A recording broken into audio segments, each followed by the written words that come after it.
ইফতার একটি পবিত্র শব্দ, যেটা আসলে প্রিয় মানুষদের সাথে। আসিয়ার জন্য না খেয়ে থাকা অপু বিশ্বাস দিদি অবশেষে আসিয়ার সুখবর শুনে ইফতার করলেন। এতদিন অপু বিশ্বাস নাওয়া খাওয়া ঘুমানো ছেলেকে আদর করা থেকে শুরু করে সব কিছু বন্ধ করে দিয়েছিলেন শুধুমাত্র আসিয়ার জন্য। এই দেখুন না, আসিয়ার সুখবর আসলো আর তিনি ইফতার করতে বসলেন। বুবলিকে অপমান করতে পেরে, বুবলিকে বাংলাদেশের মানুষের সামনে আবারও ভিন্নভাবে প্রেজেন্ট করতে পেরে কি যে খুশি আমাদের দিদি। দেখেন ওনার খুশি যেন দৌড়েই না, হাসতে হাসতে বেহুশ হয়ে যাওয়ার মতো অবস্থা। যাই হোক, দিদি যে কি পরিমাণ চালাক সেটা আমরা কিন্তু ভালো করেই জানি। এতদিন দিদির বিবেক জাগ্রত ছিল না, তিনি ঘুমিয়েছিলেন।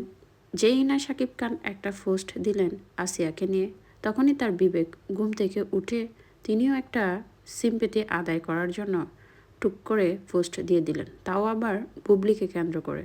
বুঝেন ওনার বিবেক কী পরিমাণ সজাগ। বুবলিকে খোঁচা দিয়ে পোস্ট দেওয়ার একদিনের মাথায় উনি আবার হাসতে হাসতে বেহুশ হয়ে যাওয়ার মতো অবস্থা করে ইফতারি করছেন। তা কি একদিনে দেশের অবস্থা পুরাই পরিবর্তন হয়ে গেছে দিদি? এজন্য আপনি হাসতে হাসতে ইফতারি করছেন? কই এখন তো আপনি বলছেন না যে আসিয়া তো খেতে পারছে না তাই আমিও খাবো না, এটা তো বলছেন না। এখন তো আর বলবেন না, কারণ আপনি যাকে খোঁচা দেওয়ার তাকে খোঁচা দিয়েই ফেলেছেন। আপনার মনে এখন শান্তি এসেছে, তাই আপনি শান্তি করে ইফতারটাও খেতে পারবেন। কিন্তু মাহফুজ কাদরি ভাই, আপনাকে একটা প্রশ্ন করে, আপনি কার সাথে ইফতার করছেন? উনি কে? উনি কি হিন্দু না মুসলিম? আগে প্রশ্ন করেন, আগে ধর্ম জাস্টিফাই করেন, তারপর ওনাকে নিয়ে ইফতার করতে বসেন। ভাই, মুসলিম হয়ে কী ধরনের নাটক শুরু করছেন আপনারা?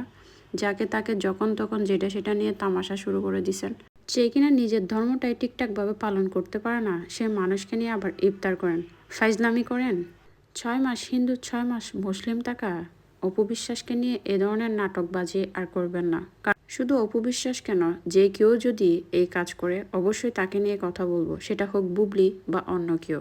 এ ধরনের ফাইজলামি আপনারা করবেন না। আপনারা যা করছেন সেটাই করেন, কিন্তু আমাদের ধর্ম নিয়ে ফাইজলামি করবেন না। 6 মাস মুসলিম, 6 মাস হিন্দু এই অপু বিশ্বাসকে নিয়ে তো নয়ই।